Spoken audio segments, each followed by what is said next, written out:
البته زیادتر وقت خود رو در خط دفاع گذروندن، ولی فوتبال‌بازان دسته وقت امکانات‌های خیلی خوب داشتن. اما بالاخره ما دیدیم که بازی با سلسله ضربه‌های پنالتی رفت.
عجیب این است که کیها ضربه‌های پنالتی رو اجرا می‌کرده باشند. هم از ساعت دسته وحش و هم از ساعت دسته اسخاتا.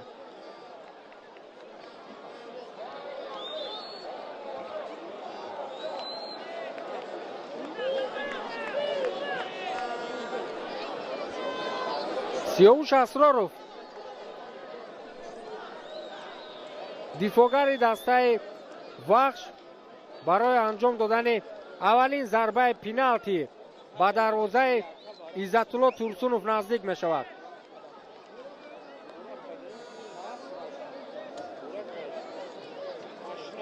هم عزت‌الله ترسونوف و هم آدم کوواچ تجربه خیلی خوب در سلسله ضربه های پنالتی رو دارند. هر دو دروازه‌بان با استعداد هستند، ولی ضربه های سیاوش اسرارov واقعا ضربه های پرقوت دارد این بازیگر. چندین مرتبه ما قبلا در بازی های این فوتبال باز دیده بودیم دقیقیت ضربه های او رو و هم برای در چنین حالت های حساس اجرا کردن ضربه پنالتی برای یک بازیگر تجربه دار، عموما انتخاب کردن بازیگر تجربه دار خیلی خیلی مهم است که سیاوش اسرارov این تجربه رو در فوتبال تاجیک دارد و حالا نقطه اجرای ضربه پنالتی رو یک جای آماده میکنند.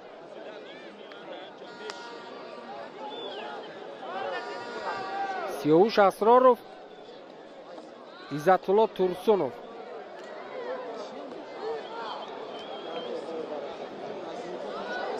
ضربه اولین دسته وحش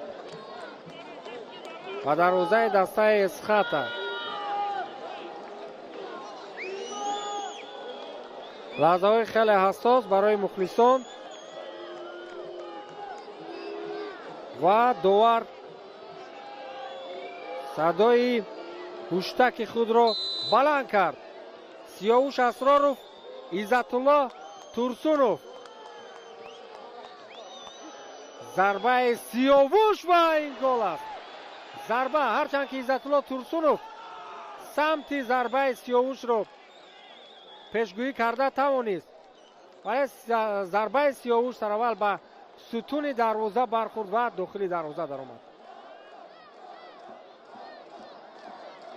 عزت‌الله ترسونوف واقعا پیشگویی کرده توانست سمت ضربه سیاوش اسرارov را و اولین ضربه الک گل شد. دوستان عزیز، یک اشاره سبز برای دسته وحش هست. اکنون آدم کوواچ امتحان می شود از جانب فوتبال باز رقم 7 دسته اسخاتا. سنجر اخسیبویف مؤلف گل دسته اسخاتا و ضربه او خیلی ساده به مرکز دروازه و این گل است. سمت ضربه سنجر اخسیبویف را آدم کوچ پیشگویی کرده نتواند. بله.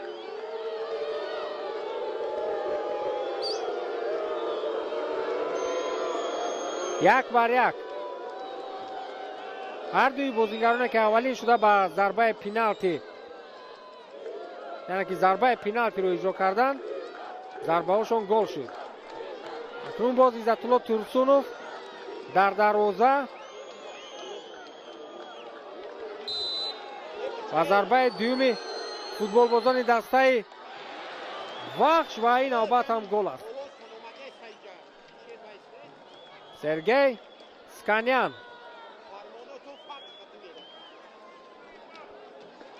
با زدن گل،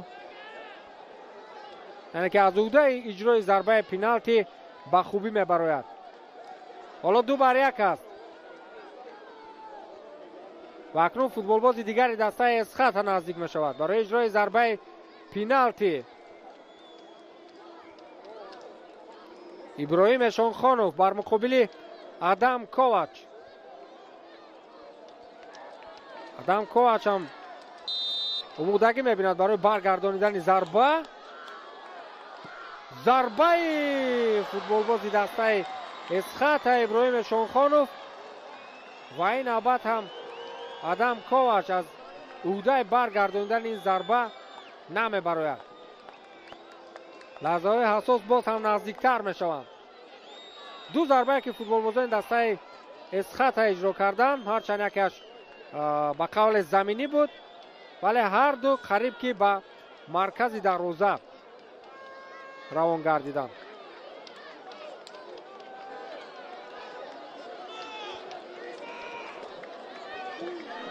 اکنون باز نوبت عزت‌الله ترسونوف. فتولایف روبروی او ضربه فتولایف و برگردانیده می شود. ضربه فتولایف از جانب عزت‌الله ترسونوف برمیگردد. دوستان عزیز، فتولایف محض برای اجرای ضربه پینالتی با میدان آمده بود ولی محض ضربه او برگردانیده می شود.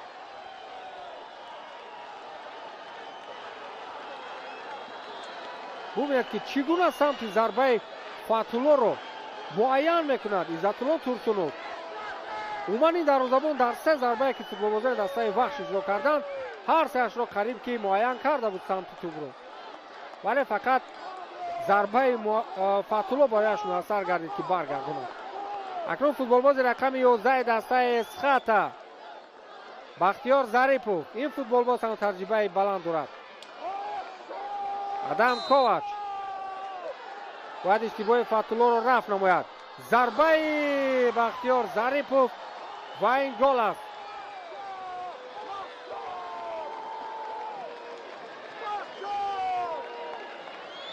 حالا امکانیت هست برای فوتبال بازان دسته وخش و باز هم ضربه بازیگران اسخاتا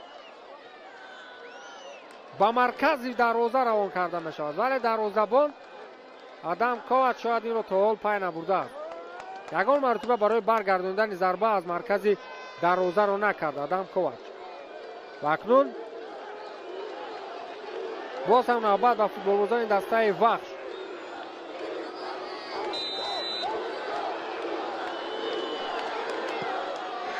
طاهرجان تقوی‌زاده و گل است. دوستان عزیز، آدم کوچ حداقل باید یک ضربه بازیگران اسخاتا رو برگرداند وگرنه امکانیت از دست می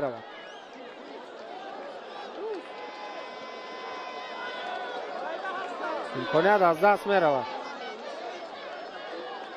ضربه نوبتی از جانب فوتبال بازان دسته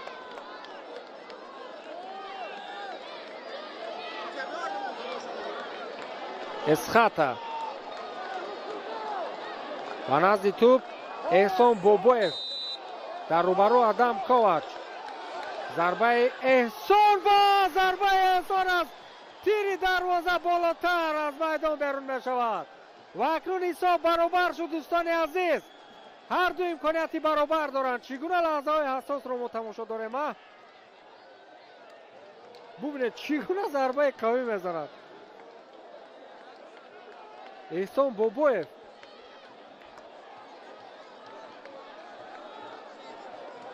و اکنون نوبت به فوتبال بازان دسته وحش.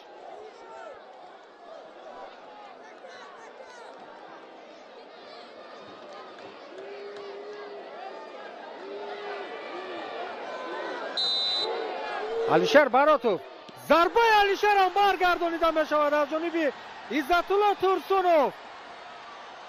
این چه سلسله ضربه های پنالتی بود که ما دیدیم.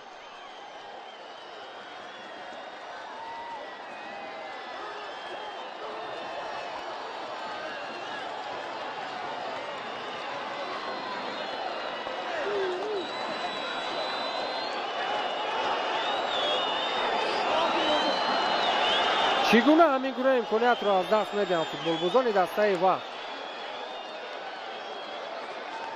از اشتباه فوتبال بازان اسخط امکانیت به میان آمد که ضربه ها را دقیق اجرا نمایند، ولی باز هم امکانیت از دست میره. اکنون اگر گل شود این آخرین ضربه است از جانب فوتبال بازان دسته اسخط و بکزاد سعیدوف. ضربه او گل می شود و اسخط در فینال مسابقه جام تاجیکستان است. دوستان عزیز، دسته اسخط ارزنده به فینال جام تاجیکستان رو یافت.